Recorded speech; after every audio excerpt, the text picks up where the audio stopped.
Well, hey there, family, and welcome to our Old Gods of Appalachia game, our Family Tithes, a game about the Connor family of Williams Prospect and all their troubles.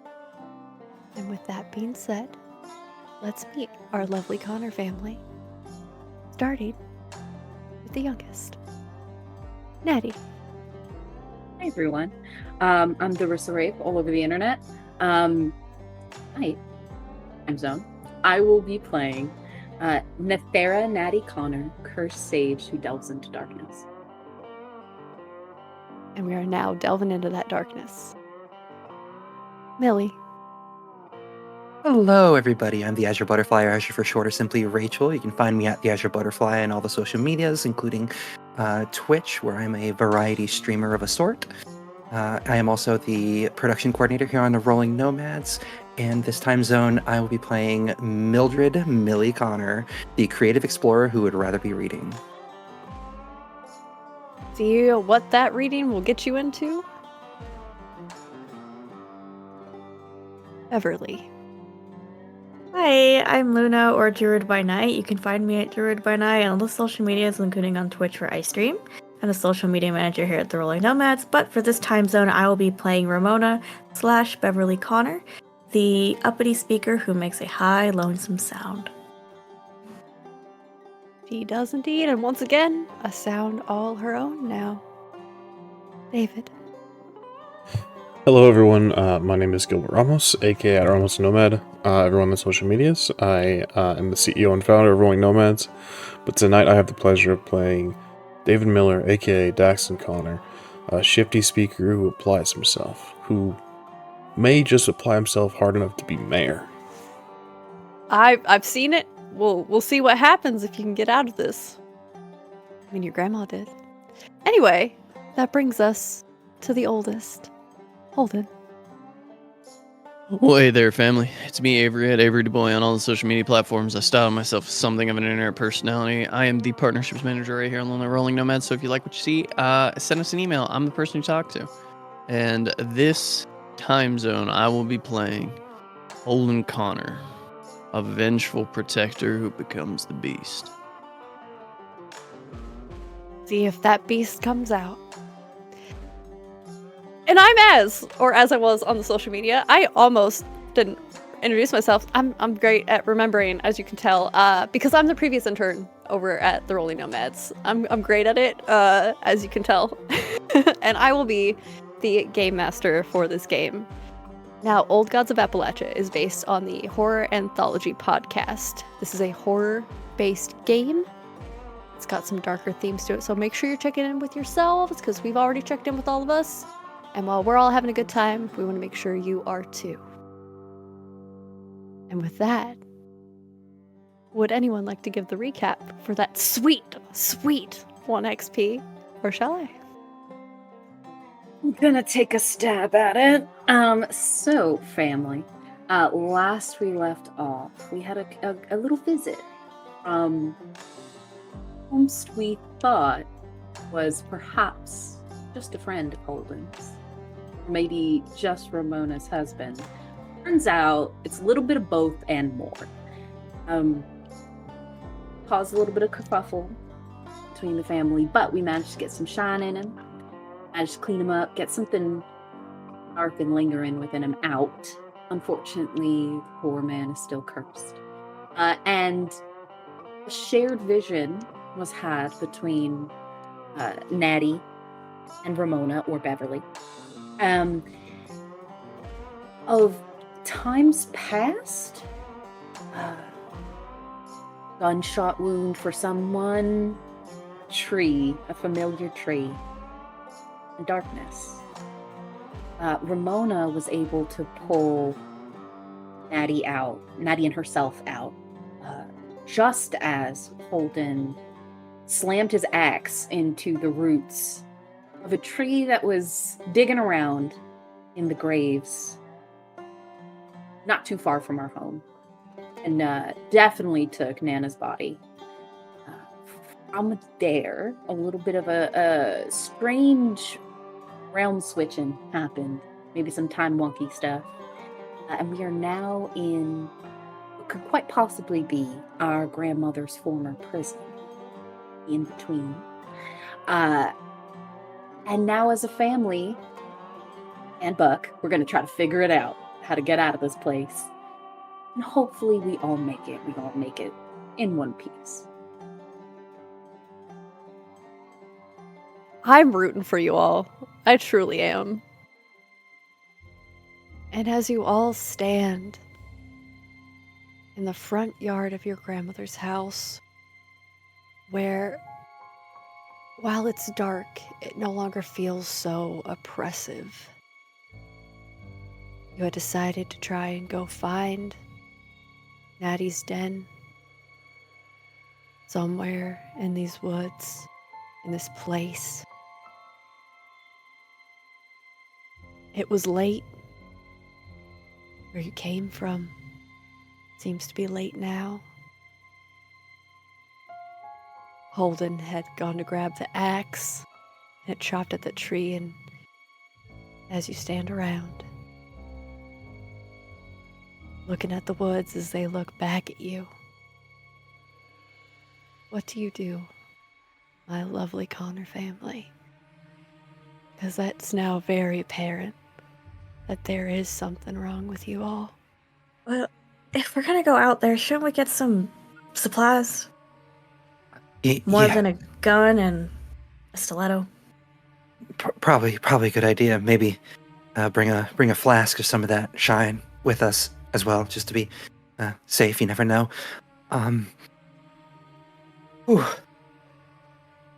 I'm sorry, I left everything back at the boarding house. I didn't grab anything when Mr. Hayes drove me up.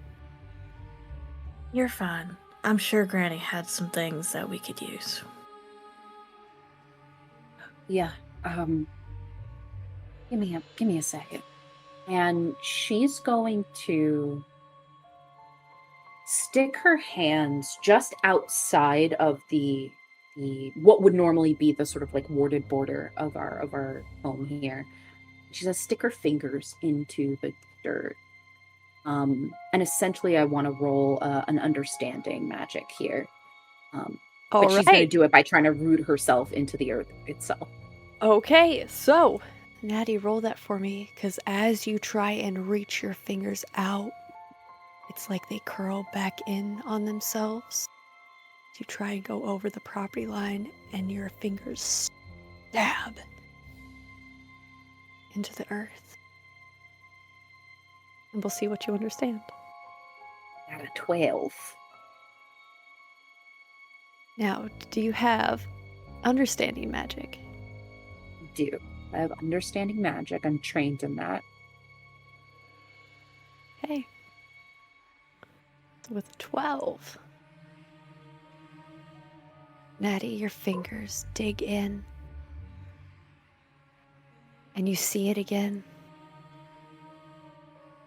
Your grandmother standing on her porch. You can hear her speaking of these ties that bind. However, Natty. everything gets washed out as the voices come to you. You don't need this. We can help. We've always helped. Just come home. Where you belong.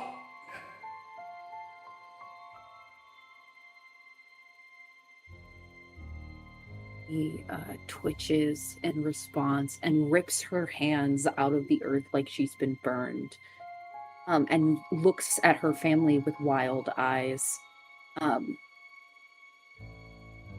Unfortunately not understanding more than what she feels like she already knew.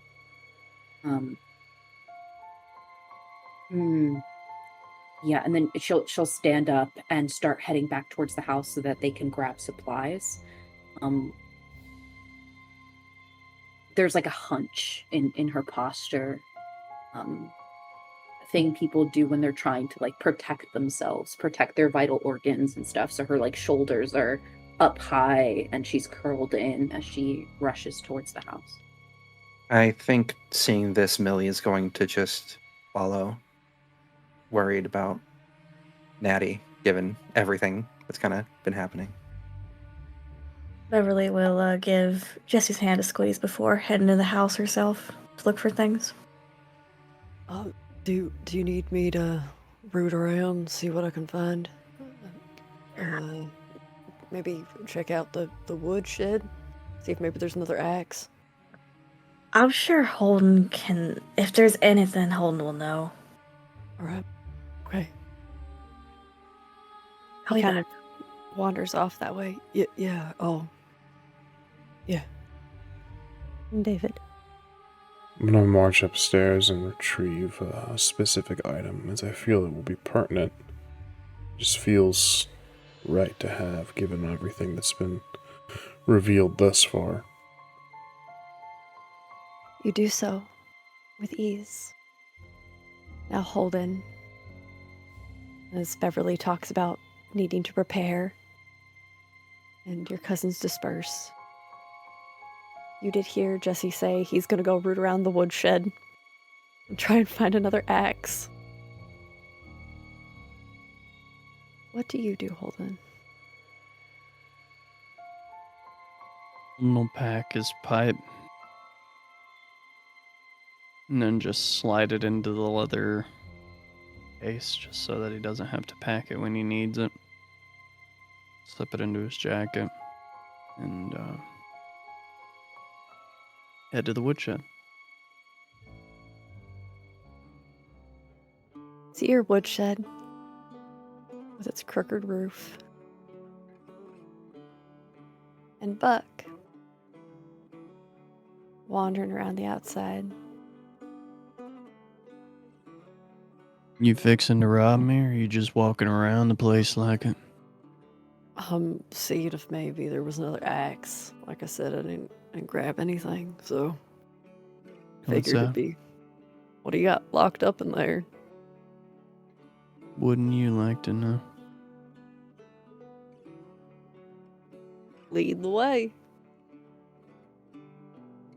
And Holden will walk into the woodshed. Yeah. Your arms got a little bit bigger. What do you think? You can swing about an 8-pound head? 8 pounds is nothing anymore. No, bullshit. And you see Jesse's looking around, taking in the dog tags. And then the postcard. You see his head lifts a little. He kind of inhales, looking at the piece of shrapnel up on the wall. Yeah, that's the one. I know. Holden will reach in his jacket pocket and he'll pull out the picture of the two of them and hand it to him.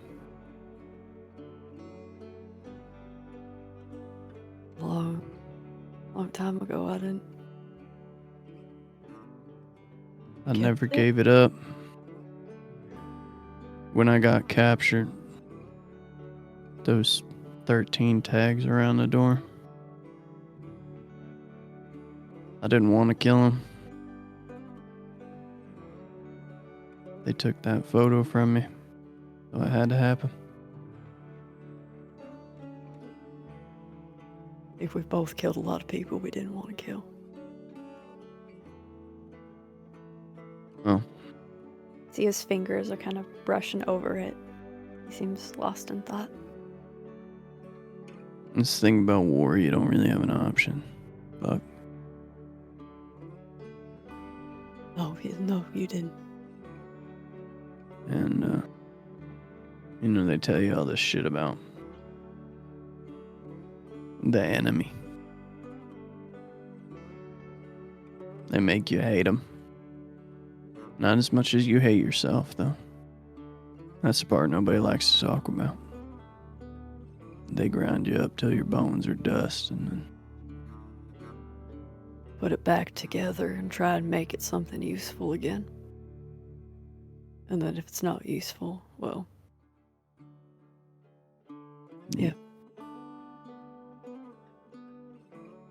Yeah, well, they'll just kind of point to the axe in the corner. Tell you what, do me a favor and grab that toolkit over there. All right.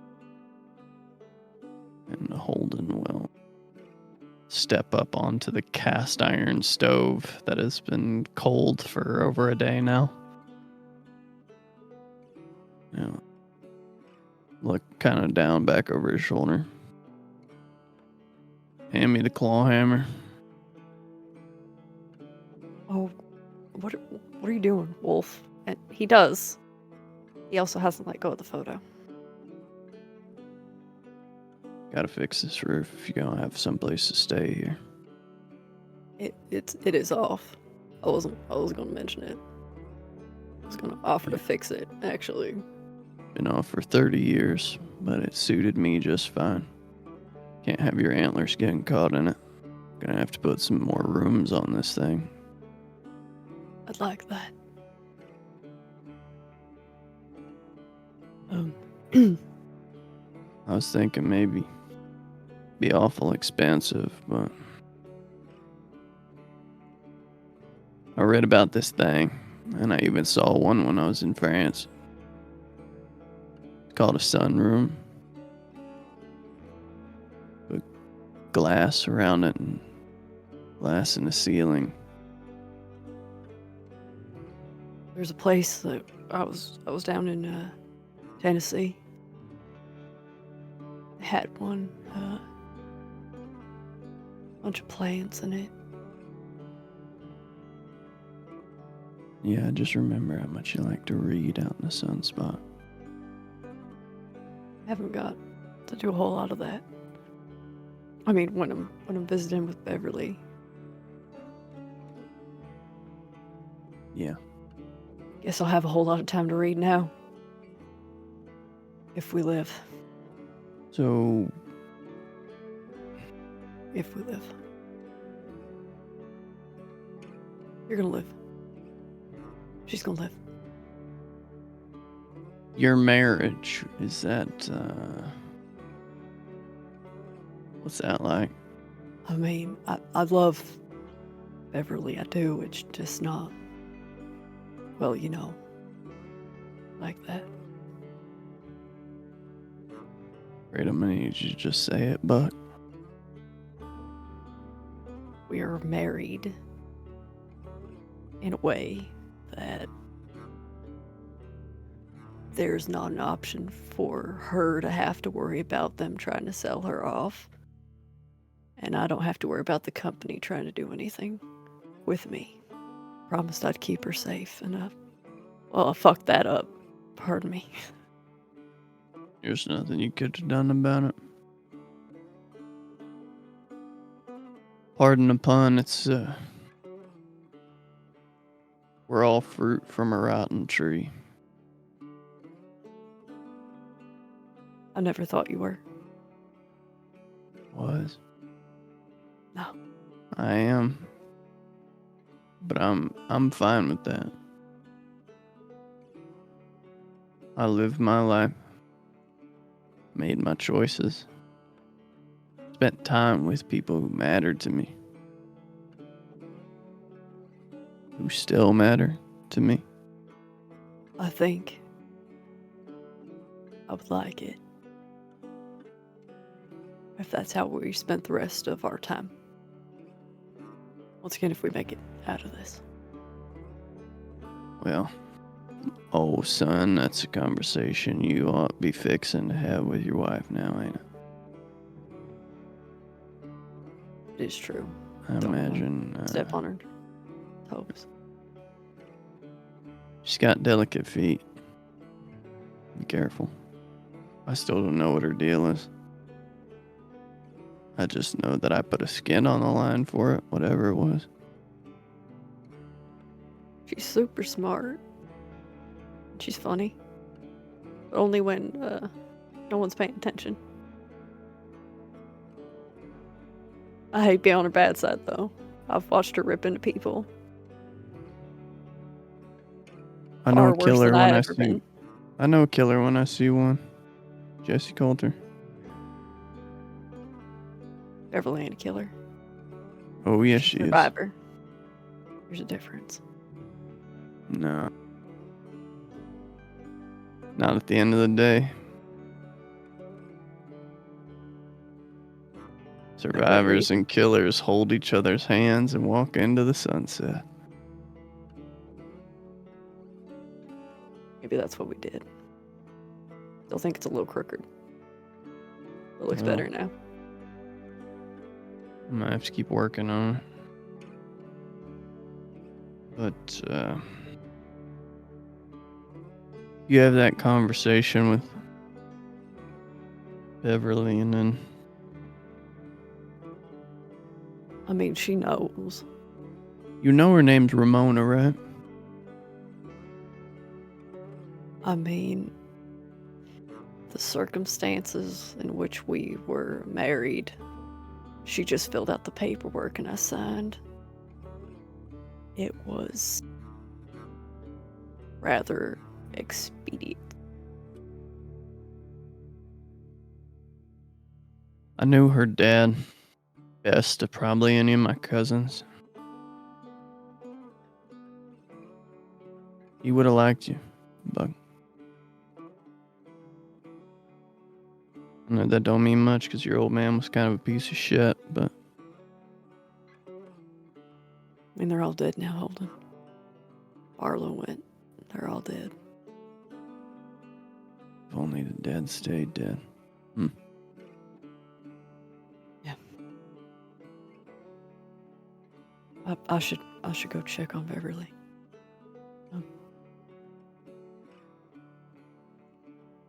And he's got the picture, and he tries to hold it out to you, but he's got it in his grip.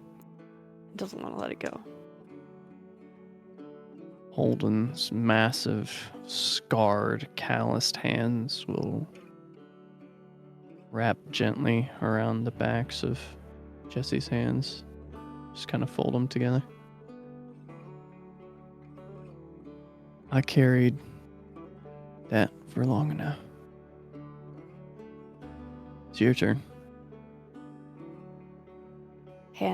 Other hand will wrap around yours and squeeze.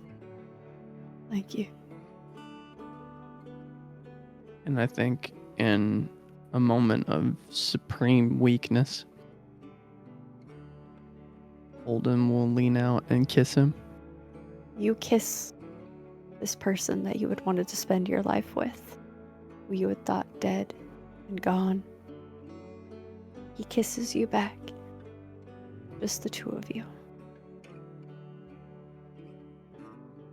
Your own world inside this world. And Holden will- inside... Oh, go ahead. Holden will break away and just rest his forehead against Jesse's. Just like, now you go on, get. I got a roof to fix. Squeeze onto your hand. I'll be back. I'll help you fix the roof. Yeah, we'll see. I'm shit with a hammer. You are. Always have been. Always will be. Better Guess than why you you were got with me? better than you were with a fishing pole. Now Oh, go and get. whatever. And he's gonna leave. And head back toward the Connor family home, where we have our other 4 Connors. Now, David, what did you grab out of your room? I went up and grabbed my great-grandfather, or my grandfather's watch, I should say. Ah, His whole pocket watch. The one that still has a charge. Yep. Okay.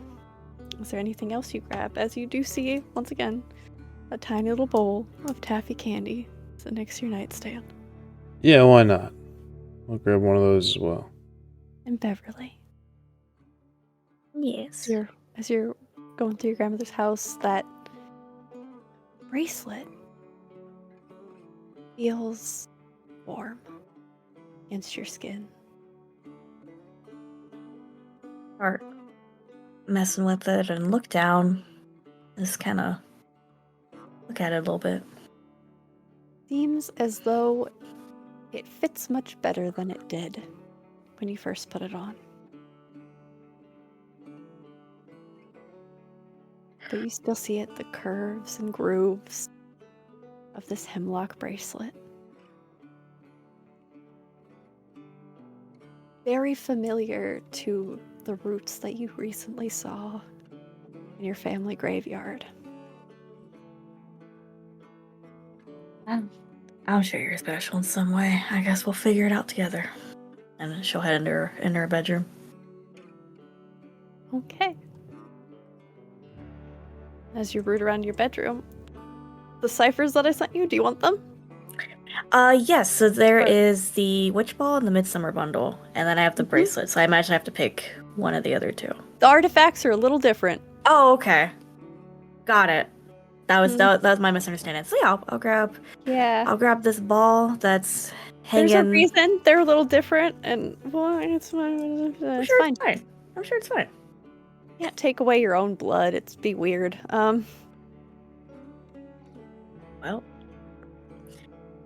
yeah, I'll grab the ball that's hanging, kind of catching the light from the window, and a bundle of herbs that was drying, hanging above the bed. Gather this together. Put it in your pockets. Millie and Natty. Natty, you look shaken, worse than I've ever seen you before. What did you see?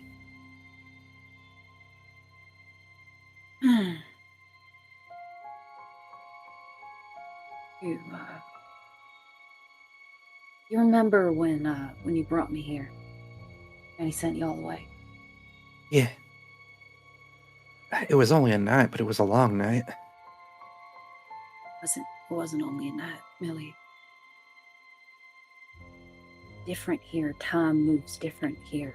For me, it was weeks, months. I don't know. A long time. He's Where? having me look at the tree, but couldn't find it. I have an idea that might help us, if you're willing. Hey, Millie. You've been talking about how this is so weird. This discrepancy in your family timeline. With that added information, I believe Millie would come to understand that maybe it wasn't just your grandmother stuck here. Second, them. You said time works differently here. Yeah. Then I wonder if because there's a date discrepancy between Grammy and Holden. I wonder who else might have been here. You can think Mona and I saw who.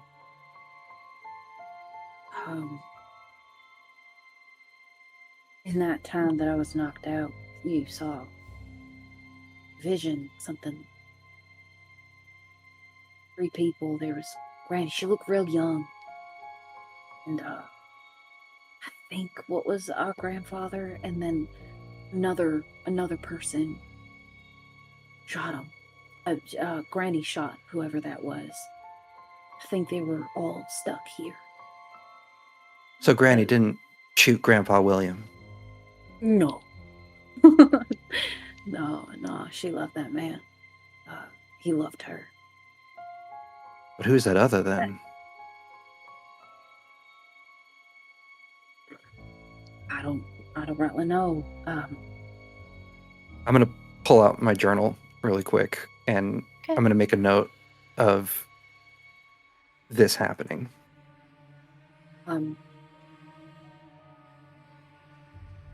Remember when we laid Granny to rest and we saw those ghost boys? Yeah. That was a sight, for sure. Yeah. called her warden. Millie, to be a warden of a place, there's got to be a prison. I think this was their prison. Or it's a prison. Locking things away. She was keeping them from coming out. What was she keeping out? Or keeping in? The shit that talks to me, fucking things like Jack, I don't know. It's...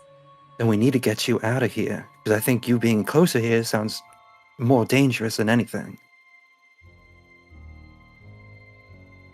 I don't think I made a promise to those boys. Like, I think I'm taking Granny's place. Now you're the warden. Yeah. I think Millie's gonna take Natty's hands. She's Her gonna hands, say, I think, are ice cold when you touch them. she's gonna grip tighter and like try to rub some warmth into them. And she's just gonna say, well, whatever you're into here with this, I'm here with you, Natty, always. You're my sister through thick and thin. Whatever you need, whatever I can provide, whatever we can do here to help ease this. And she's gonna lift at one hand up to kind of touch at the veins. And just let me know. Help her. And now, Millie, you also hear that? What was that? What was that voice? She jumps away from your touch, and you can see she's like cringing as if she's in physical pain, holds her head. It's like nails racking on a chalkboard in my brain. For them all the time, Millie. That's what you hear? Yeah. You don't listen to them. Okay? The only thing I need for you to do is survive. No matter what they say to you, you don't listen. You understand me? Of course.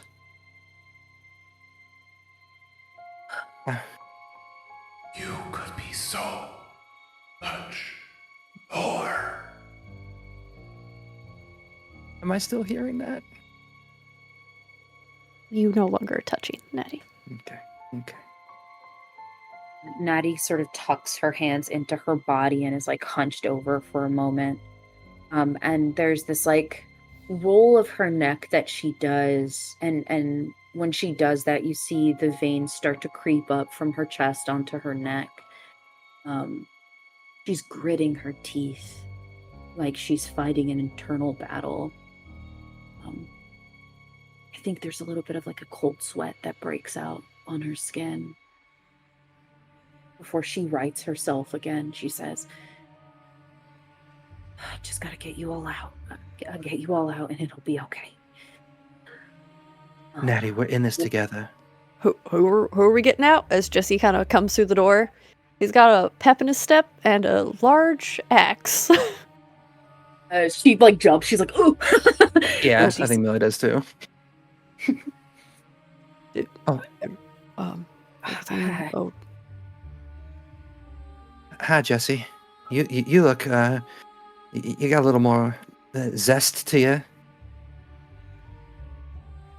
yeah, found what I was looking for. Where's David and Bev?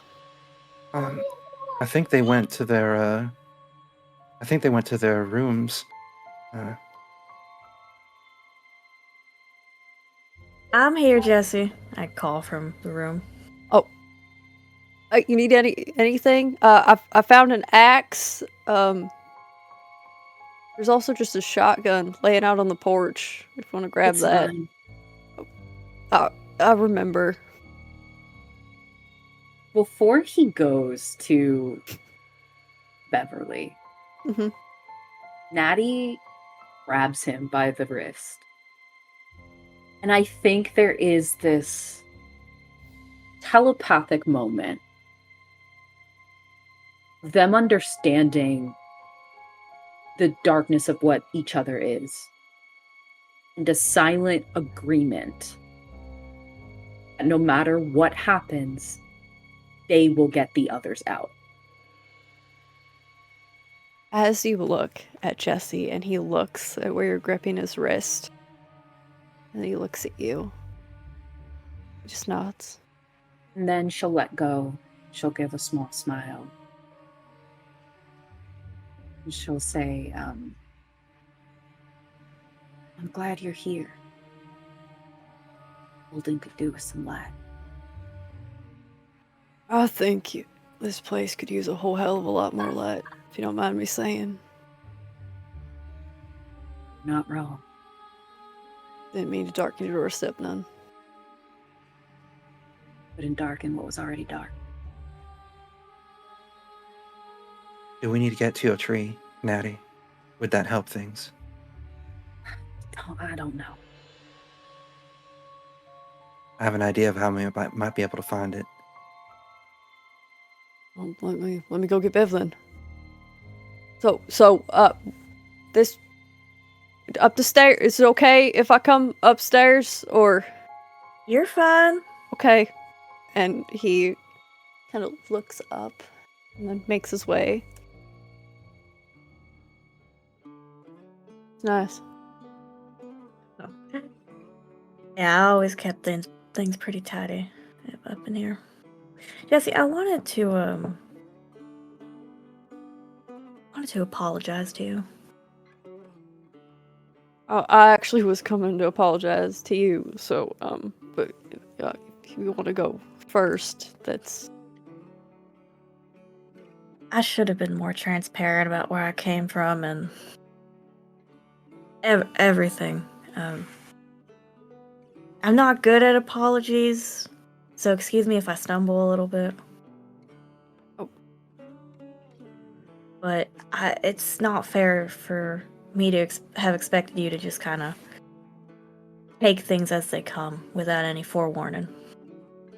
I mean, I asked the same of you, Bev, so I know it was just talking to Holden about this. I know it was kind of rushed, and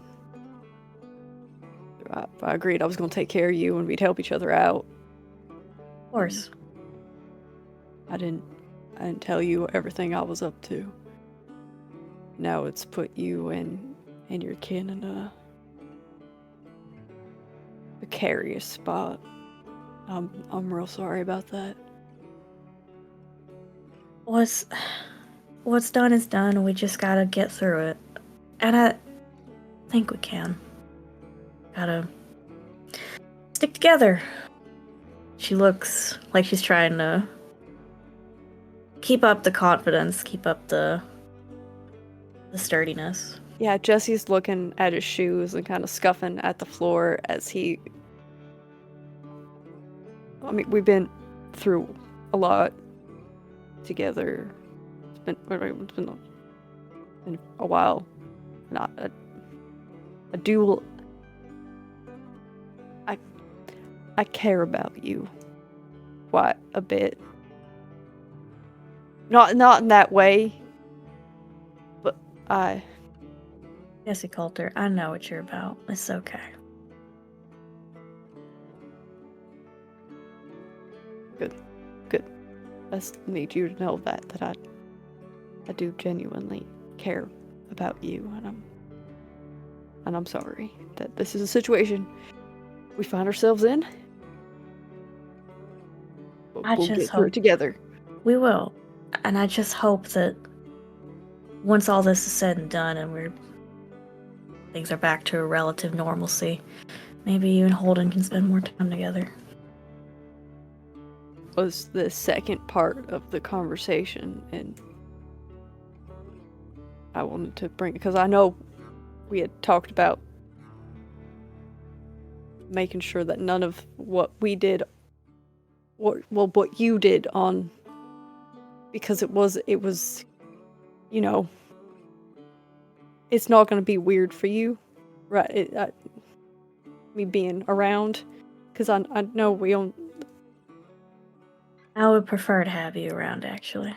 I think I have a lot of making up to do in terms of spending time with you, but not in the way that I'd like you to spend time with Holden, of course. I would like to spend time with you in a way that is not the way I would like to spend time with Holden. Well, I'm glad we're on the same page then. So fresh start. Fresh start. And in an act of kindness that Beverly does not used to, she'll walk up to Jesse and give him a hug. He wraps his arms around you. And it's that warm, familial affection. You just take a moment. Thank you. Thank you. Better go get the Ow. others. Yeah. Millie Millie. was saying she had an idea. Oh, well.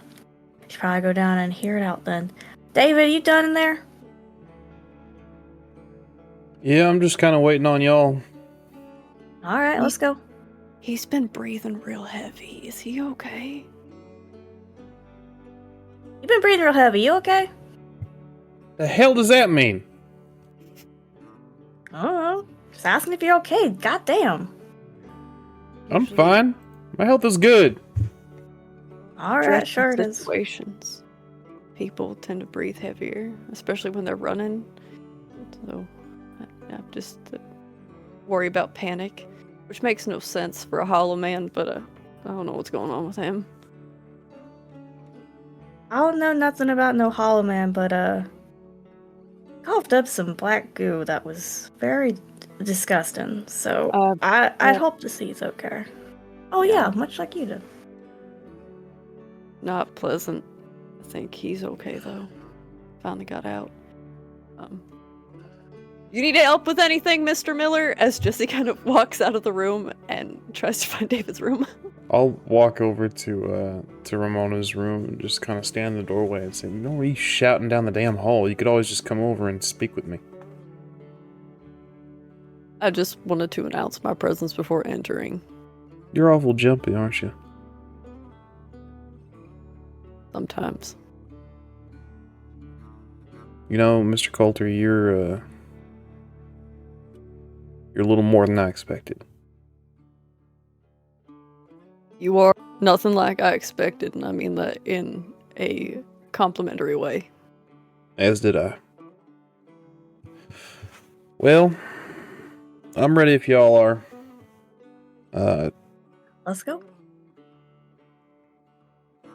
And Holden. Did you get that last shimmy in? Your now straightened roof. You see your cousins heading out in the yard. I think from this vantage point, Holden sees a lot of dead faces. And their bodies just haven't caught up yet.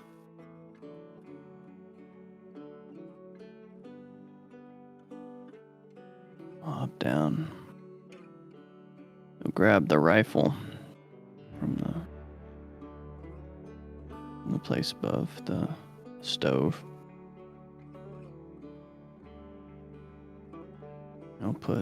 There's already 10 bullets in it. He'll put another 10 in his pocket.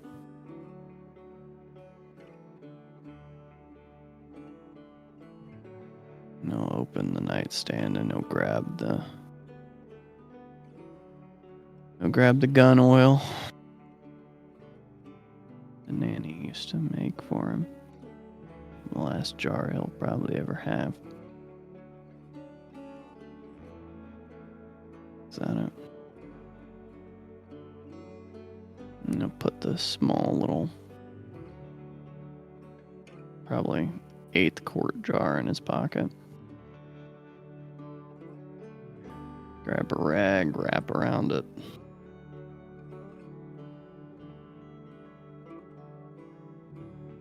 And then he will, with as much reverence as Holden ever does anything, he will take those 13 dog tags off of the nails around the door, and he will thread them onto the chain around his neck. Step out of the wood shack. Yo, fixing to get this done or what? I don't know where I'm headed. I might have an answer to that. Possibly. I can't say for sure, but she's gonna clutch the journal that she got to her chest. This book seems to be able to scribe memories or visions of a sort. Natty raises a brow, like, continue. Well, it just seems the obvious answer that you have a connection to that place. Your very being has a connection to that place. So perhaps your memories can lead us there like a beacon. And she's going to open the journal. I just need a little bit of your blood. That's We true. just asking each other for blood now? What the hell is going on here? Granny left her a special notebook, so brass. Blood. Now, I know you say you don't quite remember, but it's still worth a shot. See what happens. She's about this? holding her body. We don't need none of that. Holden will look over towards Nanny's grave. So that divot, but you do see those drag marks where the roots ran back. And for Millie and Natty, in your heads you hear, Our price is blood. We'll take it.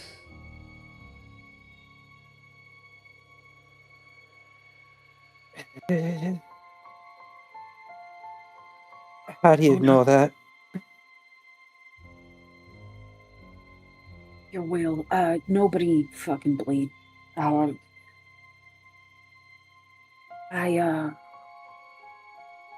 think as we go out there, it'll come back to me.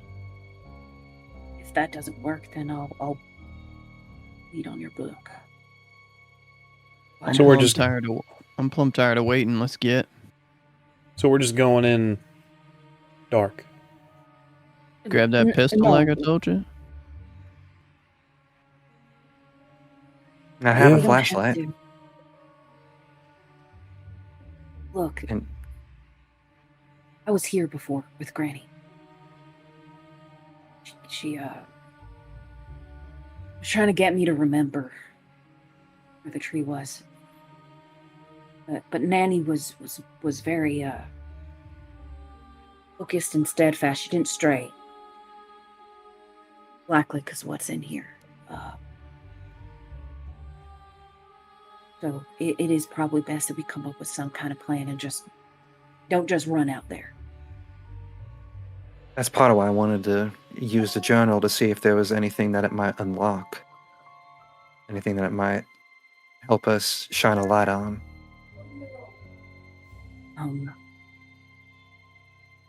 Yeah. Put your journal on the table. She will. Oh, Jesus Christ. She's going to Natty. I think her cousins especially will notice that the way she's moving between them is like she's trying to shrink herself so that she doesn't touch any of them.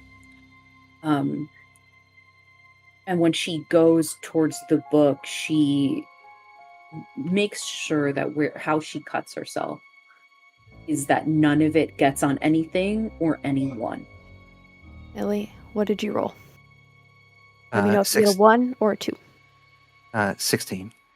The story is a bedtime story about a queen who lived in a castle with all of her children. And Natty, this is playing out in your mind. Your papa tucking you into your bed as he tells you this bedtime story about how the king and queen took care of their little ones, but the world was getting too small. They wanted to see the world, explore. So, king and the queen made a deal that they would take care of this castle and this wicked old thing. They'd keep an eye on it so that these children could go explore the world, and that one day you'd get to see the same world that they did, and looking at what you've done before with wards.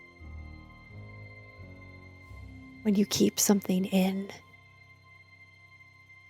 you have to keep feeding it. You have to strengthen it. And things get weaker with time. And they have to be fed to keep going. The same way to keep things going might be what these voices in your head want. Just another price to open something.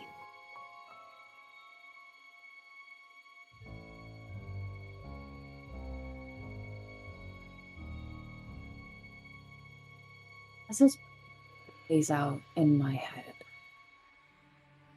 do I get a sense of where the wards, the things that need to be fed to protect, to keep things in, do I get a sense of where those things are? You can feel it in the ground with the pulse of those roots. You used to play in them, even though he told you to stay away, to not climb in that tree. You still did. The more you think, Nettie, the more you see Millie.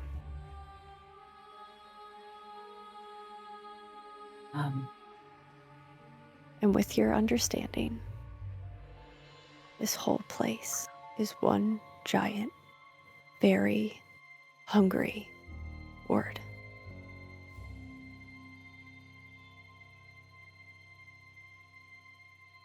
Natty has this thought about what it must have been like for the king and queen when their children asked to see the world. Having children, it's like watching parts of your heart leap from your body, vulnerable, and having to let it walk away. And the weight of sacrifice in that is her. And she realizes what needs to be done.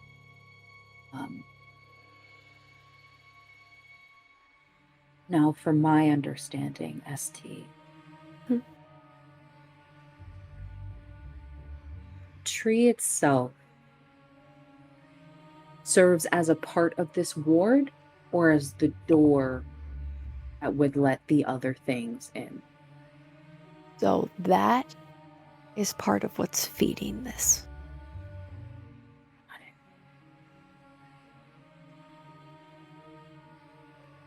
That tree is an entryway. And in the way Natty would view it, a food source.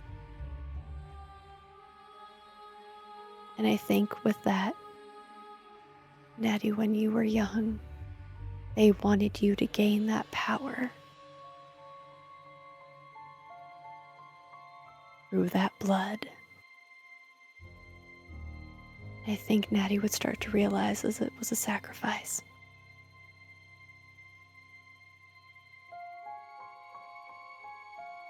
Natty becomes very ill, and I think what Millie reads is what she is beginning to remember. And you see a small Natty ripping into bodies that were brought to her by this tree and shoving meat and gore and viscera into her mouth and ravenously eating, her eyes wide and black. The veins are all over her body as she consumes and consumes. And you see her body strengthening in time with it. And there's this these veins of power that she is consuming via this meat. And the tree starts to darken, Natty. That is something you also noticed as a little girl. But you were so excited when you were younger because your friends were happy. And as this goes on, Jesse comes up to you, Natty, because you've started to vibrate and hiss. He touches your shoulder. Hey.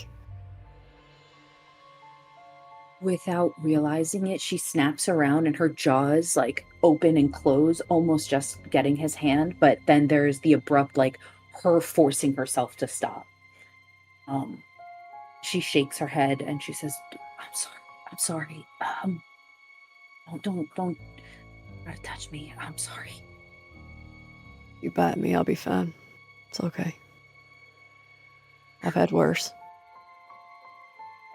Yeah. They liked where you went.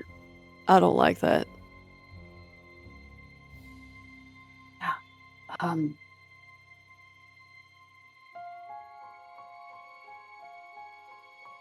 This place is one big prison.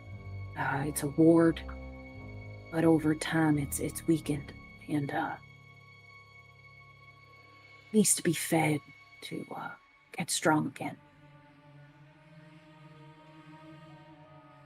So that's what we're heading out into. You were fed. It's yeah. Millie is still looking at the pages on a journal, and she's trembling from what she's reading. Her eyes are doing the constant shifting from left to right, right to left, left to right, right to left. Should we go? Do we know where we're going? The path we're taking? I'll get us there. I was gonna try it that way and see if that worked. Probably. Okay, Master, you said that we could see the drag marks? Yeah. I'd like to walk up to that part of the yard and I want to... How do I explain this? I want to study it to a point where if I could see, desperately looking for a path, a trail, something.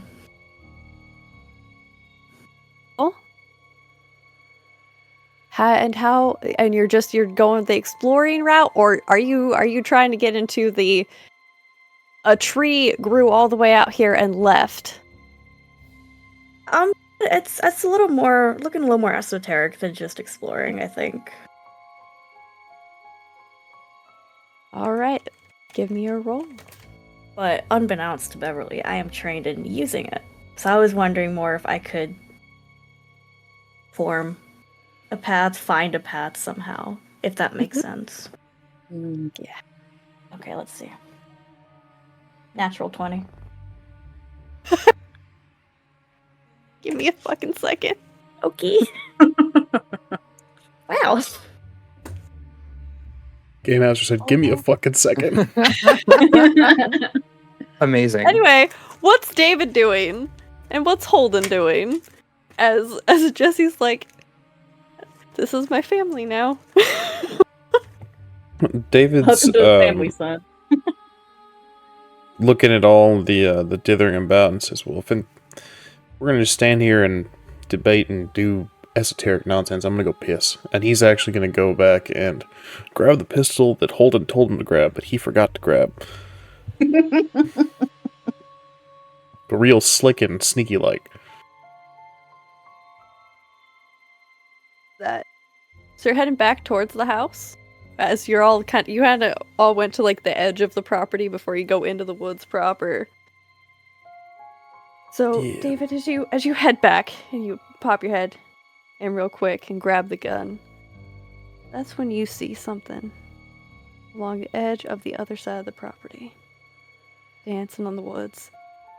Okay, all right, that's how that works.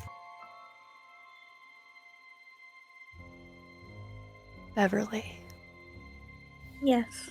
as you reach down, the same way that for years you started to dig into the earth to make those spaces where those drawers went for your nanny's wards. You dig in, and the bracelet on your wrist, it's covered in that dirt. And you watch it spread into the dirt and along the path that drug. You watch Holden's pipe light up in his mouth.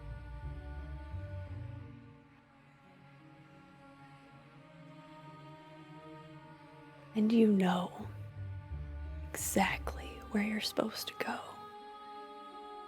Because you see it. As you sit there, your mind, you see a woman and a man, the same ones you saw in the front yard, as they stand in front of this tree, and the entirety of their bodies covered in shadow as this tree sucks it in, as they hold each other. And you follow that dark line that now spreads from your bracelet into the ground outwards. Not knowing if standing up from a crouch position would break that connection, she just kind of calls back, It's covered in dirt now. Perfect. I You think I know where to accidentally go. did magic. Good job. Exactly. Yay! I think I know where to go. Now, you have a path that you and Holden can see, because I think it would be easy to make the connection that the wood of those two things has been made from the same bark as Natty's tree.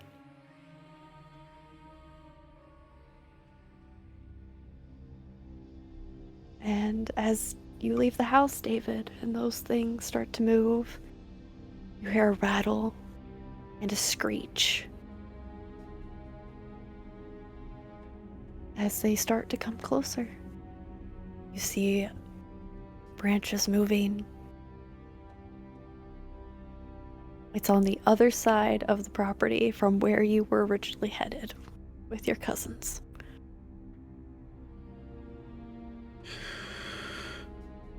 Son of a bitch. And I will go out to the front porch. Call out to my cousins. Something's coming. Natty grabs her sawed-off shotgun. Millie's gonna put her journal away and tuck it into her shirt.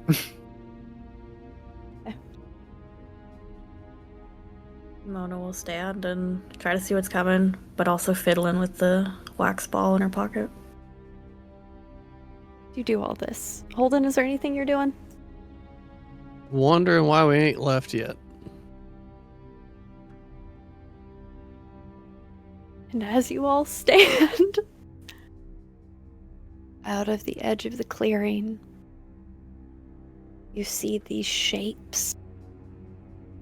They seem to be made of bits of flesh and bone, long extending tendrils as they crawl out of the bushes. Some of them made of skeletal figures as their limbs reach out, crawling across the yard. What are we doing? I'd get to getting if I was you, old son. God damn it. I think Millie's gonna scream. You see that one of these things that has eyes, though they are not in the normal places eyes are, kind of reaches its hand out to you. Fingers extending, reaching out. Natty, two things happen simultaneously. Her mouth opens and a hiss, a snake-like hiss comes out of it, and sort of the ghost of fangs drop down from her mouth, and she fucking shoots the thing. Okay. That's trying to get her cousin. I just want to know David, for the are you record. just standing no. there? Let me make this very clear. I'm running. Okay. Come on, just so there was no room for error. I'm fucking running. You don't want to Okay. stay within grabbing reach of that thing? Fucking reach out to me. Get the fuck out of here. I'm not gonna make any connections. Yeah. Natty runs forward, and that's when the hiss and the gunshot goes off. Alright. So, I need you to roll. Yep. Roll me night. Okay, not too bad. This 15. Direct contact as this thing explodes.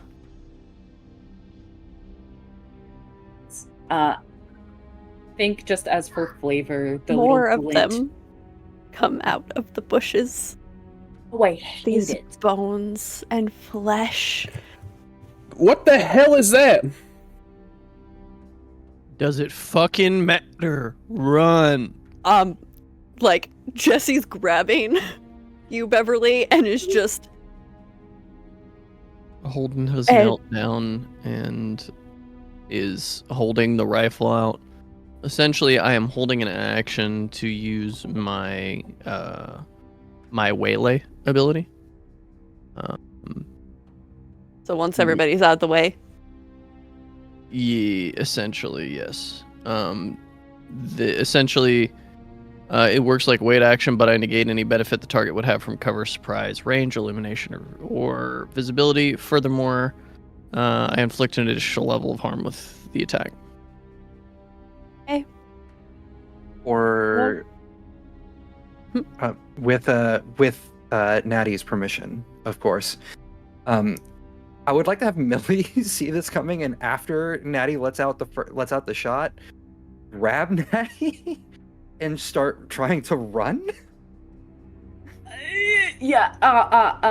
Fuck. I mean, yes, you have permission to do so. I just have a quick question for the storyteller. Uh-huh. 2 questions, actually. 1, are these flesh bodies familiar to me? Like, maybe I was the one who ate them. 2nd question, are they my size or smaller? They are pieces and bits that are held together by darkness. They are bloody, gnawed bones, Natty. The skeletal Lovely. forms. Yeah. Yeah, look of horror on her fucking face because she recognizes what these are. Then before Millie grabs her, she is going to stomp her foot on the ground. That's the flavor of it. She's going to use her push ability to try to buy us enough time to run away. Okay. Which And your costs XP? me. Yeah, it Two costs me XP. 2 intellect. 2 intellect. So XP to use the magic, and then intellect points. Okay. Cool. How much XP does an ability like that use? Because it doesn't say. For your stage abilities, it's just 1 XP to use it. Okay. So yeah, she does that. And essentially what the ability does allows me to gather the magic of the world and push a creature or object that I can see and must be either my size or smaller, and not fixed to anything. I can push it away from us. So it's gonna be gross. Okay. So it says body. These are made of multiple things together. So Natty, as you use this ability, you watch them splay out. And I mean the bodies and the flesh and bones spread as you push back as they continue to try and move forward while you and Millie book it. And Holden, you're in the clear.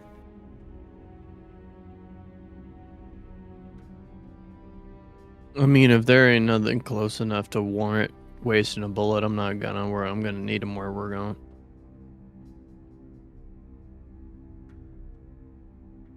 For the first time ever, Holden, you run from a fight. This ain't worth it. You run into the dark of the woods of your grandmother's prison. Whether or not this was something of her own creation, we'll find out after the break. See you soon. Please stick around for our content while our lovely players throw up. By the blood of my blood and all those who came before me, I see you. I see the pain caused and the lives taken. I give my life for my family by this blood on my hands, and I will take you with me if it is the last thing we do. No more. This ends with us. There will never be another Connor Clane for their cause. So I bind you by the green and by the dark and whatever else you served, by this stolen land and these ties that bind. I claim you. And if it kills us both, so be it. Now get the hell out of my yard.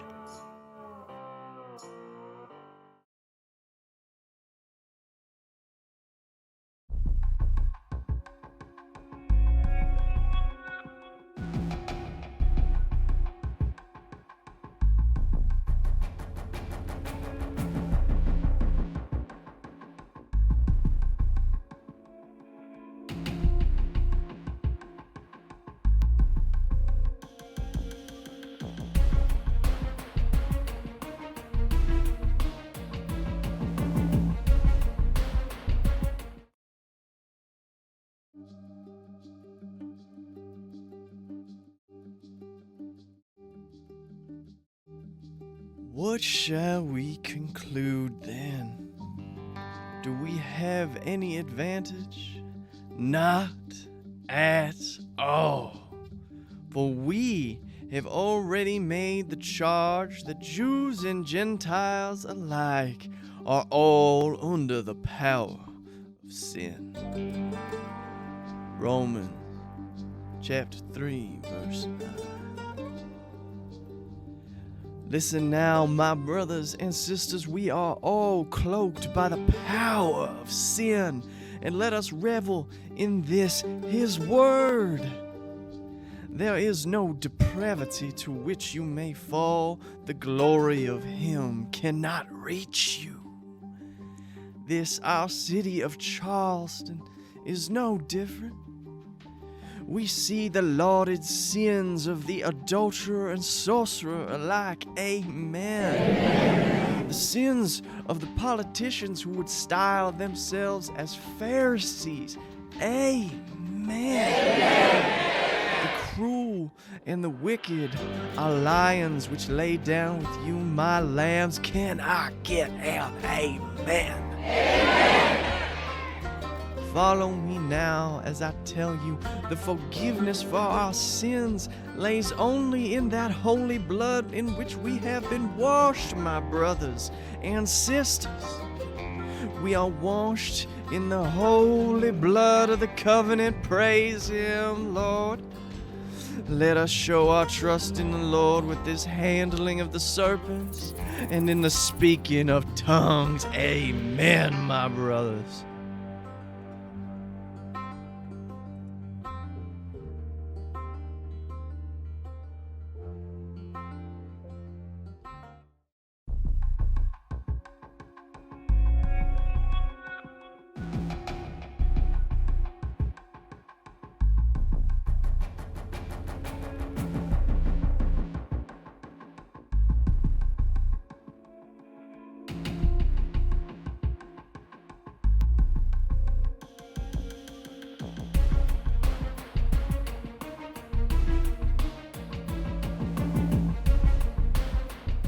Brother, long have I been your warden.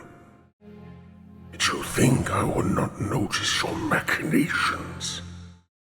I can feel myself fading, growing weaker as your schemes unfold. But brother, we are more alike than even I would care to admit. And you are not the only one who has been plotting. Brother, should I fall, should the shattered gate watch fail, should the vanguard falter, you will still contest with the unignited.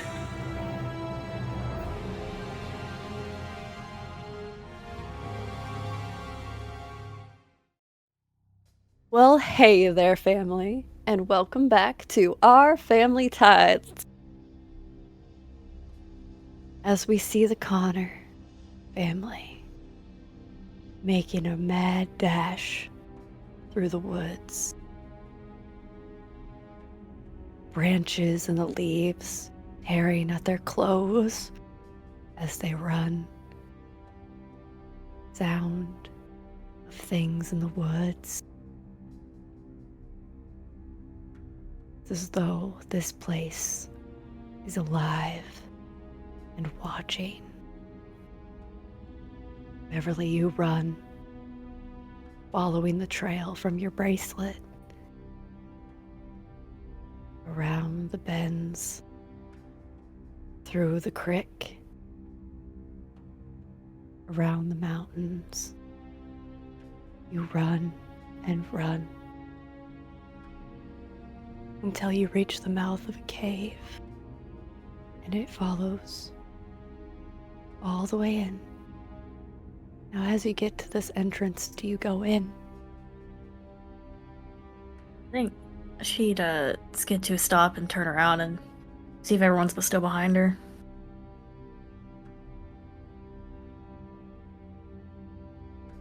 And be like, I don't know if going into a cave in a place like this is smart, but what do I know? I mean, what choice do we have? There's always a fucking choice. David, you stood here so many years ago. A voice beckoning you to just come in and let him out.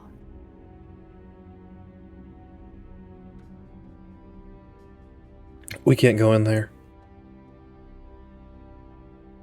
Why or not? I mean, why? No, we can't go in there. Something's in there. Is this where the trail's leading us? Mm-hmm. You see Jesse steps forward into the cave and kind of has his head up. I can't hear anything. No, something's in there. I never told y'all, but I got lost once. And something guided me back, but I found something in here. David, are you fixing to be a man for the rest of your life or a mouse? You don't know what I saw. You think I ain't seen worse? I think Dexton kind of shrinks a bit, because he knows Holden's seen worse. They used to talk about it on, well, Holden used to talk to himself more like when they would go fishing, whenever they would go on their hunting trips. No, I'm gonna keep y'all safe. That's my job. So all this talk about can't and not having choices. Well, that time's done. You hear me? You always have a choice. And there's never I can't.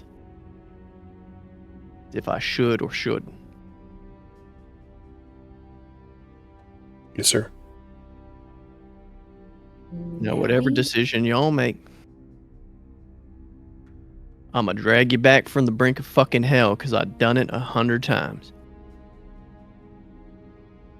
I just need y'all to understand whatever decision you make here. And he'll kind of look towards Ramona. My skin's on the line. So make your call, and I'll make sure y'all get back home. It's where the trail leads, so I don't know what else we could do, so I say we go in. Natty isn't going to say anything, but she's going to put her hand like on the sort of the rim of the outside of this entrance. And she's going to listen.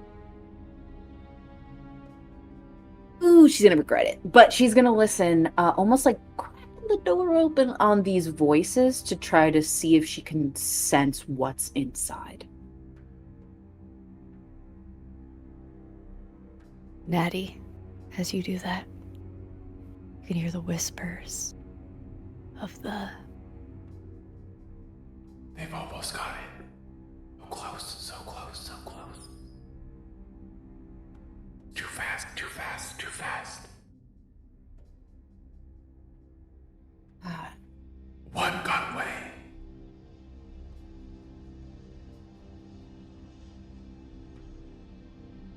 There is something in there. One got away. What? You listen, not with your mind. You can hear the sound of water coming from inside the cave. However, Holden... Jesse stepped in and he hasn't said anything. Since he said I can't hear anything or smell anything. And you can't hear Jesse anymore. And you have lost an ally for the time being.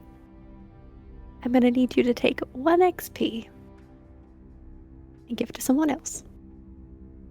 I'll take one and give one to David. Okay. As Holden just slings the rifle over his shoulder and takes that almost cartoonishly large woodcutting axe in his hand and just walks in. Let's go. Yeah, follow after Holden. Do we notice that Jesse's gone? I don't see him. He walked into the cave. Oh shit. Where? Yes. Jesse's gone. In there. And we gotta follow. We gotta go see where he went. I can't hear him anymore. And she starts to like briskly walk because she doesn't have that connection to him anymore. She's gonna keep her hand on the wall of the cave because I imagine it's fucking pitch dark in here. For the time being, yes. Seeing as we're walking into a cave, she's going to fiddle with her stuff, and out of her pockets, she is going to pull out, I believe I have this, yes, a flashlight. And I'm going to flick it on. Able to do so as you see the inside of this old, rocky cave. Water dripping down the walls. And this is what you all see now. David, as you stand at the entrance, there is no voice beckoning you in. There is no shadowy figure to tell you the way home. You hear the shuffling of footsteps, made more steady as light fills the cave. As you hear Holden swearing and shuffling, slowly getting farther away. I will take out and grip my grandfather's pocket watch in my left hand and the pistol in my right. And I will step into the cave. Almost as though you are small again, following the beams of light that are bouncing the cave walls. Holden, you charge ahead. Your footsteps are sure, but a little bit harder to see. As you walk further in and further in, you go into a small dip, but then you can see light. And as you come out of this entrance, we're in a clearing. The trees around, dead, their branches broken. Foliage littering the ground. At the center, a large hemlock tree, its roots sprawling and tangled. Smells like death here. Can I smell Jesse? You could smell him in the cave, but it was like he just disappeared. Well then. Halfway into the cave, disappeared. There was no branching rooms. Just gone. And we'll look at this tree. I'll take a few steps towards it. Ain't no time for games. Whatever you is. Nanny told you there was a reckoning coming. Everything in this forest knew about the storm that was Belinda Connor. Tree stands there. The roots sunk into that red earth. And you can see it, Holden. That curve where it had been carved out.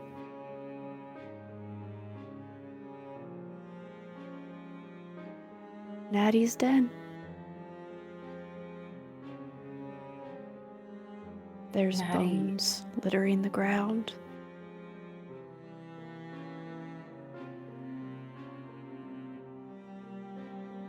And you all step out the cave. You made it through. Beverly is frantically looking left and right, trying to look for Jesse. I don't think he could get this far. This place is tied to the blood and he ain't got it. There weren't any. Where is he?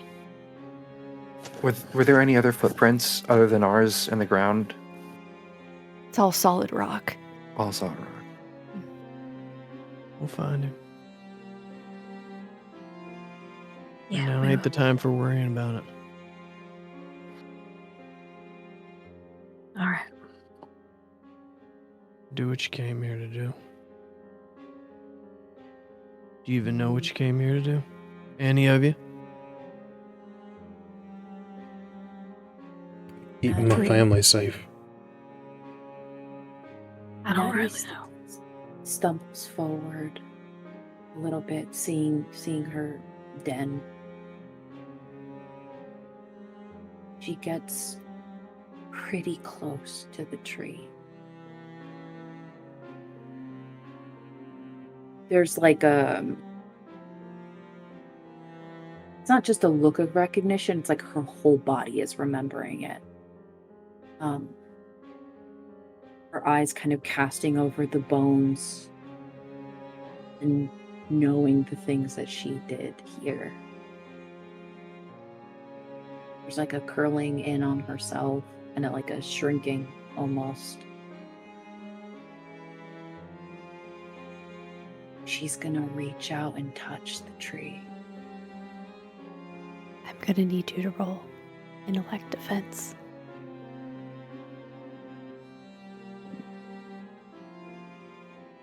You all see it, this tree that Natty had talked about just days before. Her den. Huge and looming. It's real bad as I got a natural one. Real bad. Okay. Okay. Well, fun things are gonna happen for Natty in a second. Is anybody else doing anything? I was gonna say that Millie is gonna, just considering everything she knows now about Natty's past and what happened here and all that, she wanted to be close and supportive to Natty in case anything happened. So Millie is with the flashlight right at Natty's back. I will make it very clear you are out in the open now. You see the sky above you. So it stretches out for miles, the same way as when Natty touches the tree. Her hands start to sink into it, and her pupils go wide and dark as she collapses onto it, and it begins to pull her in. Can I grab for her? Roll might. What Can are I you all doing? assist? Yeah, I was gonna just like in the vision. Now, Natty. You are gone. You are no longer here. As the tree begins to pull you into it and you become part of it, you see a wedding on a coastal church. This man with sandy hair and a woman with hair that's long, dark, like your grandmother's. They walk down the aisle. And it's then that the scene transitions to her dead body as the man stands over it. In this magnificent house,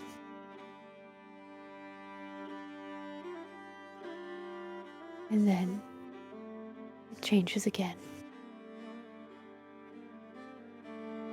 You now see a man being torn to shreds by these dark claws.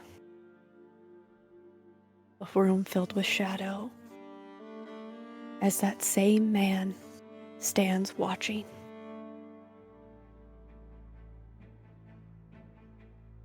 What did you all roll? We're helping to pull Natty out. 18.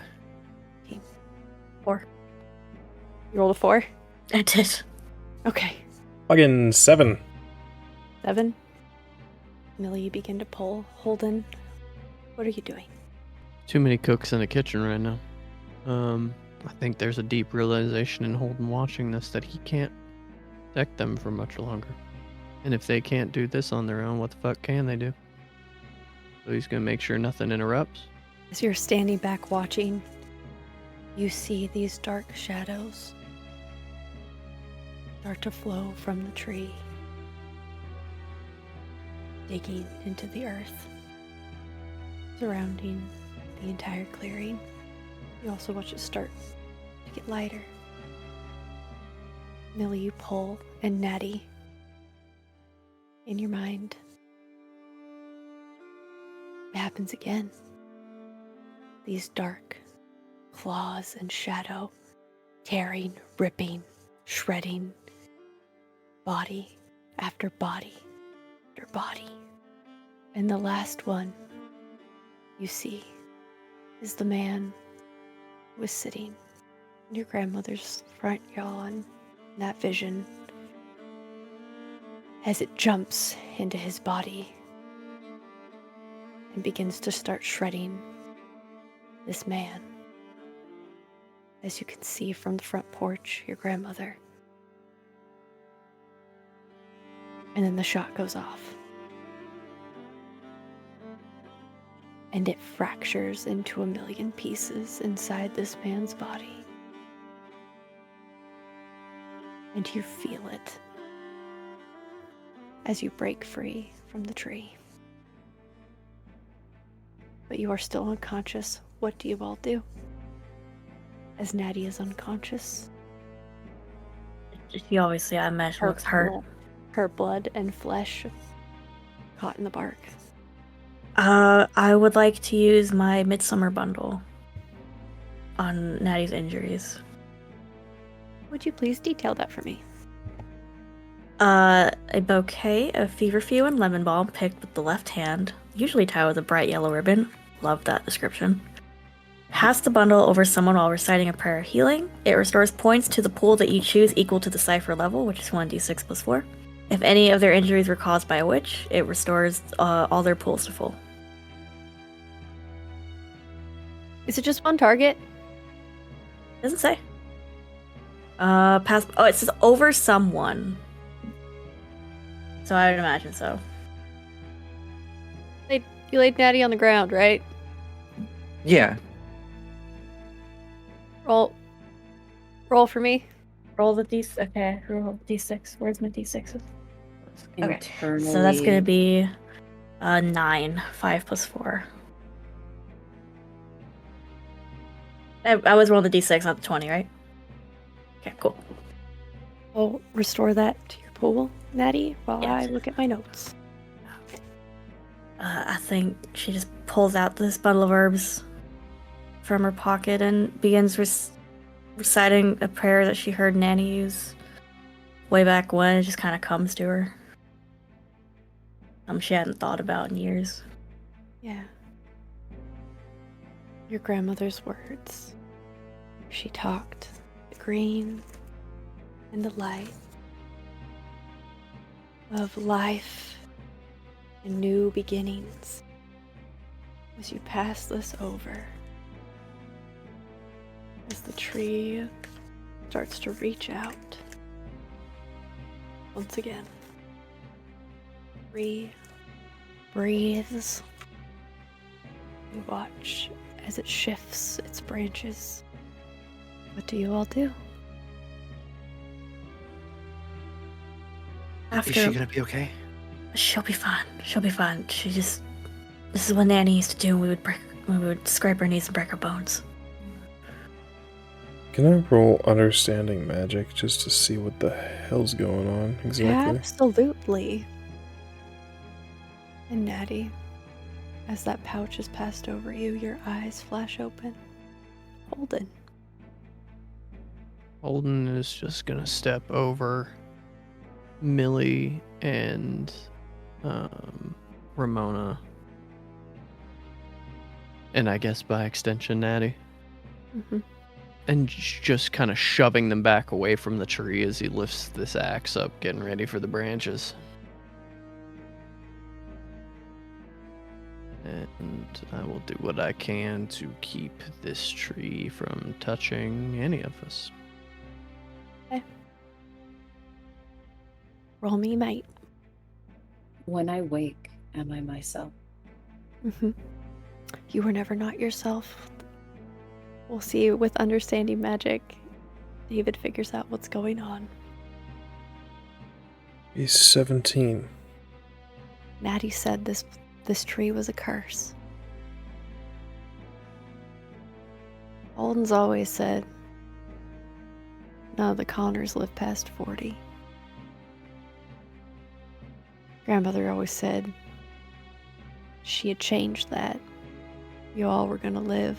She was never gonna die.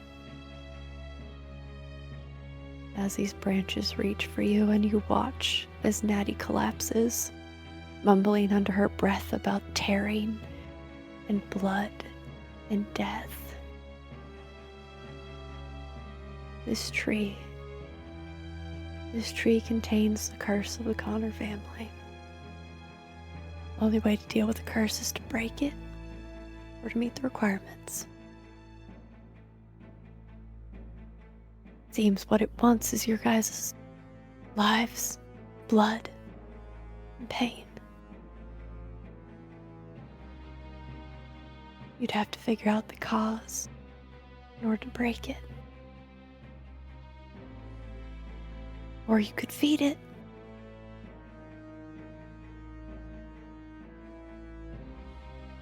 What'd you roll for might, Holden? 14. I am trained in logging. You know what? I'd count it. It's a haint tree. It's a tree still. Yeah, logging. You know what? Yeah, fuck it. Sure. Technically Yeah. a tree.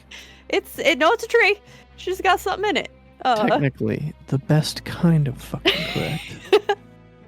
Okay, how much damage do you do? Because some things are gonna happen because I've read over the bundle again and yep. Each hit with the massive wood cutting axe is 6 damage. I'm gonna need you all to take 1 damage. Oh, You cut into it, and holding this tree starts to bleed. That thick, dark sap that you saw when you hit it the first time. In the grave. It sways. Natty, you hear a scream. I have a question. Yeah. That 1 damage we took was because of the axe going into the tree. Yes. She hears the scream and then I think realizes she's screaming. And probably clutching onto a part of her which she felt the injury. And sort of breathless in this very small voice calls out to Holden. I think in that case,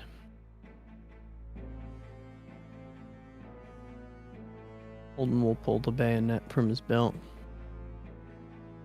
Look up at this tree. You want pain, huh? I got pain to give. And Holden will reach up and rip the sleeve off of his shirt where there's the devil dog's tattoo tattooed on his shoulder. And he will begin to flay it from his body.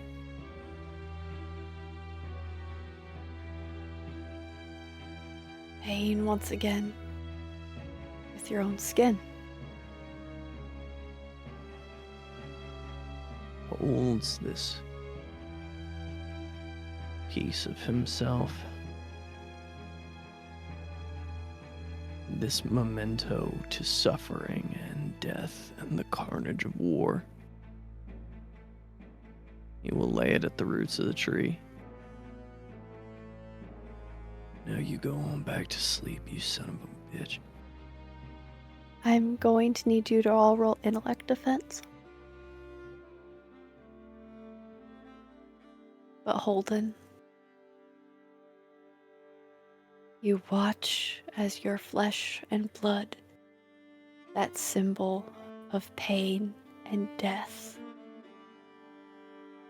As your grandma once told you, you only kill if killing is the option, not a option. This tree takes your pain.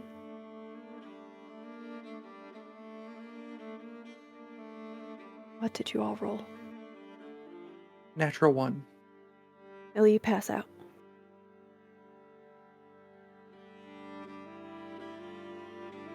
— 16. What'd you roll, David? 12. You pass out, David.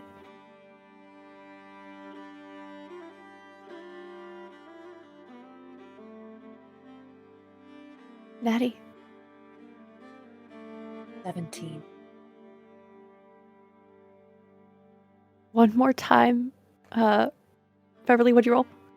7. I'm so sorry. 7? Okay. You pass out. Just somehow fitting. Holden and Natty, as you stand, as your cousins disappear.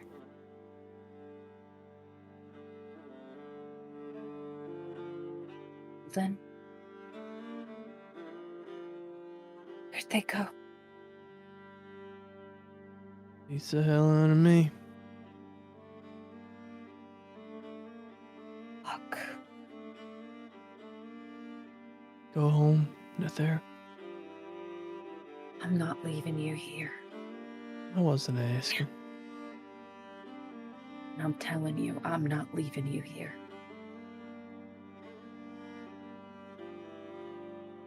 I saw what it does, Holden. I can't let it do that to you. This tree ain't got shit on me. This tree wants to row. I got decades. You sound just like Nana.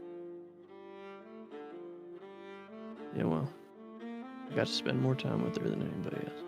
It's only right.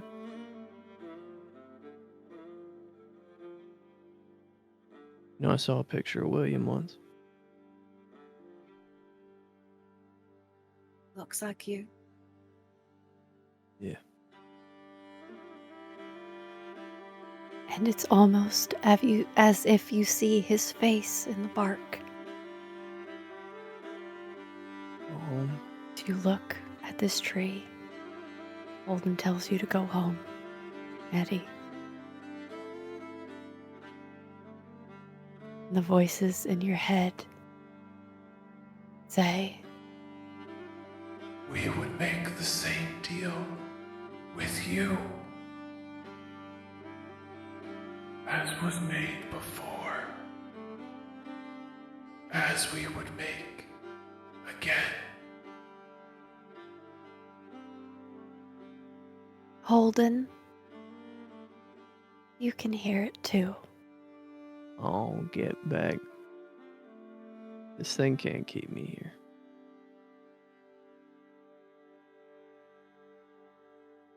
ST. Mhm. As he says that, from my own experience, from the things Nana taught me, is that true? Is that a possibility?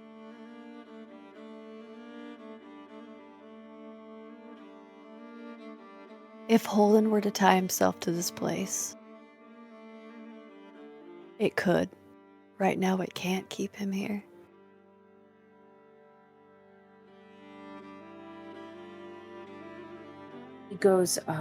She goes up to him.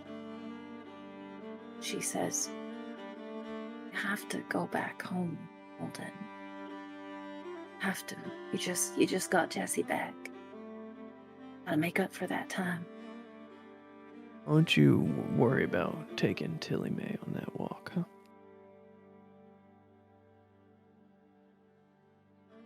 You're so stubborn.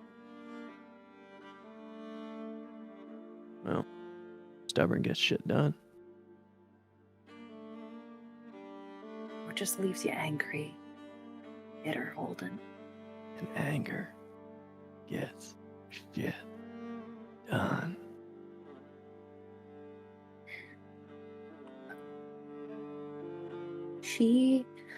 God, her eyes get watery and she reaches out for him.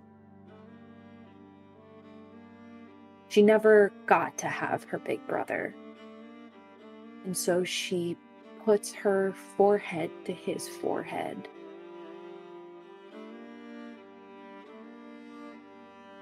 She is the warden of this land now. And without saying anything, firms that deal with this place to be that warden so that her brother has a chance to live life he never got to.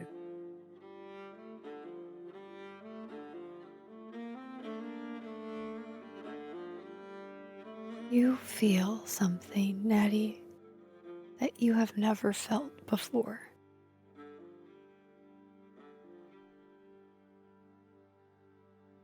Nanny Lindy described it, that feeling of life and warmth as it creeps over you into your chest and you breathe. You have done something, Natty, that cannot be undone without monumental effort.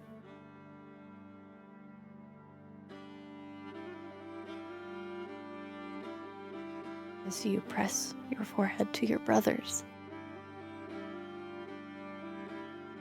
we take a look down into the earth, where our 3 other Connors lay. It is somewhere and nowhere. It is rock and stone, coal and tar.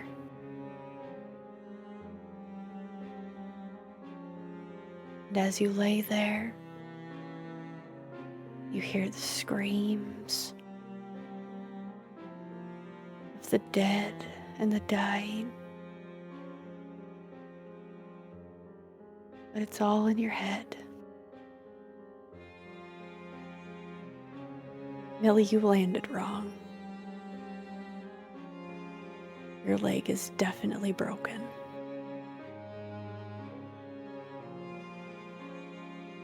Yeah, if she can make a noise, she's probably doing a little screaming of her own. The cave itself is quiet as your scream echoes. And there's voices in your head. They tell you that they will get what is theirs. And you hear someone else say that they do whatever it takes to get their family's wealth back. Whatever it takes. As you lie in this cave, in the dark,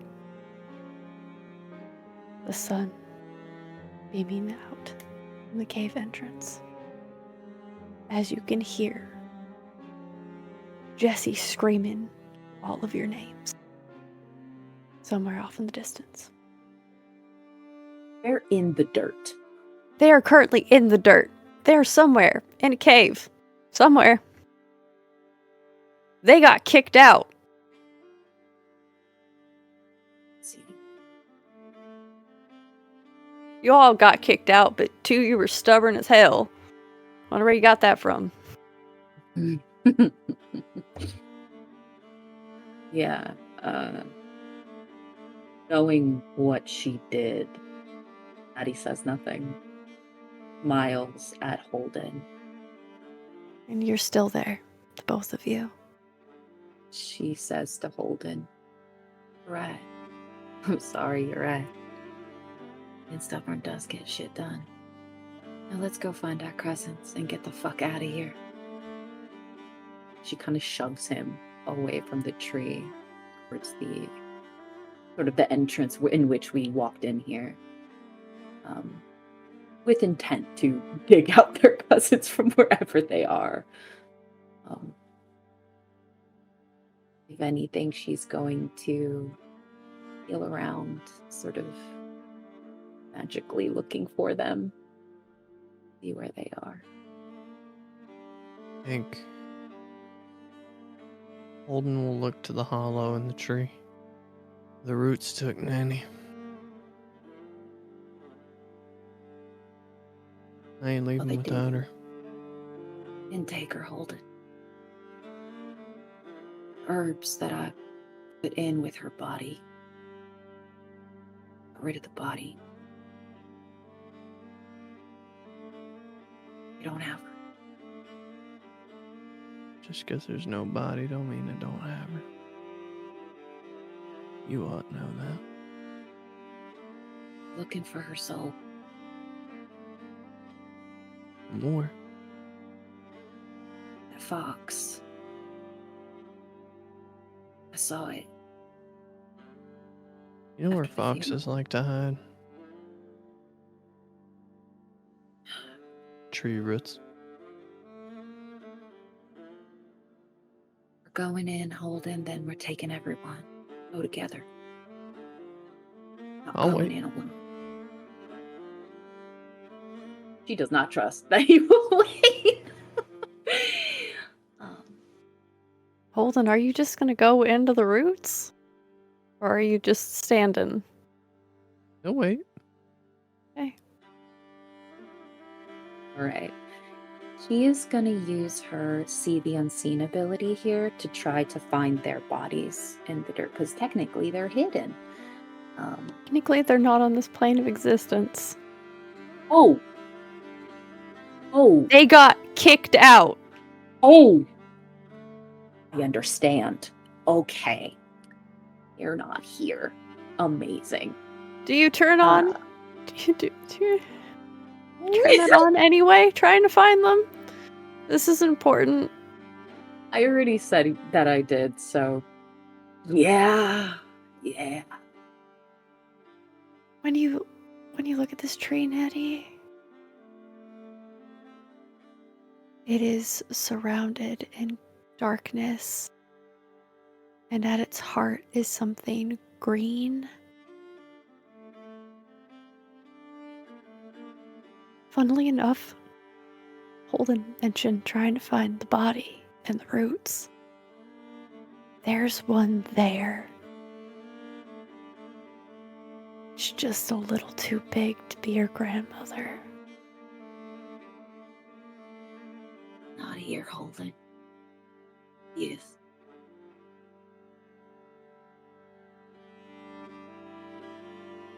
And I said, I'll wait. They're out. They're back home. Just us. Well, then I ain't leaving somebody here. Right.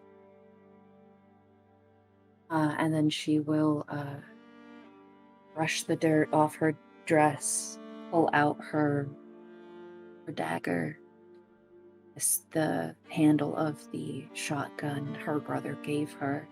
Mm-hmm. And she will sort of gesture to where she sees that bit of green. Point out to Holden. It's there. Okay. So going into the roots. Yep. Yeah. You have to crawl in a little bit. Seems so much bigger when you were younger, Nettie. And it's so odd that you forgot what his face looked like. And it's so comforting and disorienting as you crawl forward and you find the body of a man with dark hair as he sleeps. A man who hasn't changed a single day since he told you to run all those years ago.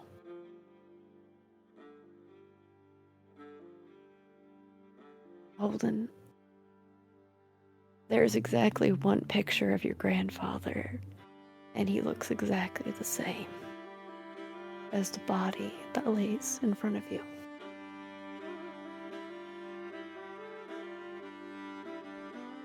You're gonna be a son of a bitch to explain.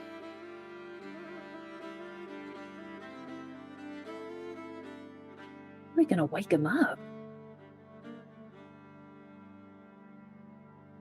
I got an idea. Right? We gotta get him out of here first. Brett. And she will go over and essentially like put her stuff kind of away so she can grab him by the ankles. Holden will just shake his head and put a hand on her shoulder. You keep that gun in your hands. That's more important. And he'll just sling William over his shoulder. Jesus, sometimes I forget how strong you are. And she has the shotgun and knife in her hand again. And we'll follow him. You follow. Out of the roots now. Something has been appeased by your offering, Holden. But it also used quite a bit of power. Power has to come from somewhere. So as you walk, the world shifts and changes. Not visually, there is something inside of you. That small discombobulation, things just being a little off. As you walk through that cave, come out somewhere entirely different than when you came in. And you can also hear off in the distance Jesse screaming his head off. You don't see your cousins. Holden's just gonna sit down, sit William in between his legs. You got a match? It's around. I imagine she does. And has a little matchbook because she smokes. And she'll hand it over to... Just light one. Holden will take the pipe out of his jacket. He'll put it in William's mouth. Roll for me? Are you using it for its intended purpose? Sure is. Okay. Yep. You will Just say, light it. you've been sleeping too long, people. Up and at 'em. I ain't got all day to work your old ass. 18. Smoke fills the air.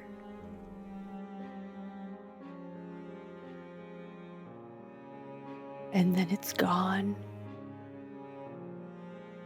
As it is, as though it seeps in to this body.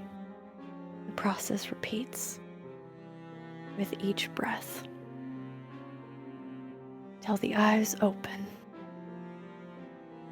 We're going to take a minute to check in on Ramona and Daxton, Millie, because Jesse does find you. He picks you up, Millie. Where Holden and Natty? Where are they? They were at the tree. They were at the. My leg. I think it's broken. We'll fix it up, Bev. You okay? I'm fine. Oh God, yeah, I'm fine. Go. I'll get you back to the house, and I'm gonna go find them. I think they'll find us. I think. I can spell Holden. I got her. Okay. And David Miller, you. I think Daxton is looking for any sign of re-entry, any way to get back. You were piled into the dirt of the abandoned start to a mine. The walls are solid. You can smell him, Yeah, I could smell him. so you can get back to him. This way, and he books it towards the east side of the property. I'll run with him. Well, we can't really. All right then. Ramona, if you want to go, I'll just. No, I could get no. myself. Didn't You Jesse can't. have? Well, Didn't Jesse have Millie? I said I got her. Yep. And I wouldn't leave my Jesse cousin. still broke it. I wouldn't have just dipped and left Millie with a broken Oh, leg. no. I need It's you to okay. understand that Jesse still has Millie. Okay. Oh, It just I fine. also heard Ramona say, "I got Yeah. her." So, okay. Yeah. All right. No In worries. that case, I will Alright. follow. So did he just princess scoop me and start running? No, he threw it over his shoulder and was like, let's go. Okay. You are a potato sack. Leg just broken in the wind. You know? It'll be fine. Probably. You got, you know. Yeah, it's like fine. a broken mud flap. We're screaming and running. We're screaming and running. It's fine. Everything's fine. As Jesse breaks into the clearing, Addie looks up at you. There's confusion. Then anger.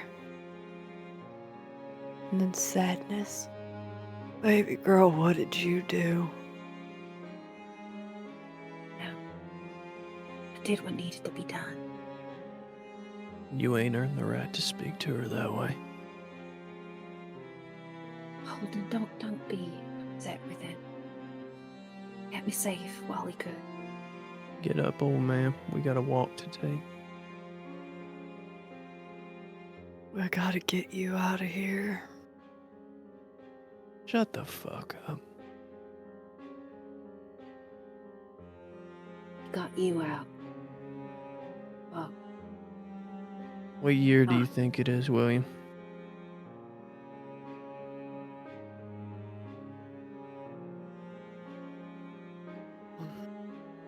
Grandma said last time she came to visit was 1917. Well, let's start by ripping the stitches there. Lindy's dead. Jesus, Holden. He sets up.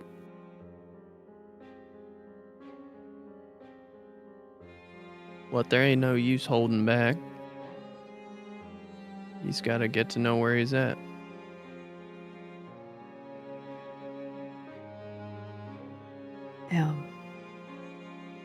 I'd understand. You took the wards down. No, Linda died, and then things got bad because the wars were weakened with her death. And then we found here, well, there, Where is she? with the herbs so that she don't have a body, but I think Fox. I don't know where. I don't know. It's all a conversation we can have at the house. That's right, we gotta get moving. House. Yeah. Yeah. One of your other grandchildren looks hurt by the look of it.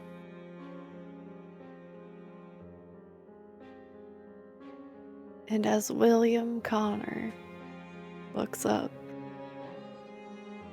to the faces of his grandchildren that he's only ever heard about and never seen, and takes in the situation you all currently find yourselves in, reaches out to you, Athera, puts a hand on your cheek. Let's go talk. You can tell me what exactly happened. Before What do you I think? go back. Oh, fuck off. You ain't going Natty. nowhere. Natty frowns a little bit. She knows what she did. She doesn't want anyone to know. Because, Natty, you will now never be able to leave this property again.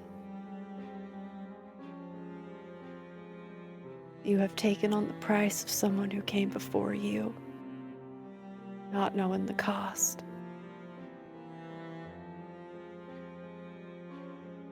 And as you all make your way towards the house, with your grandfather,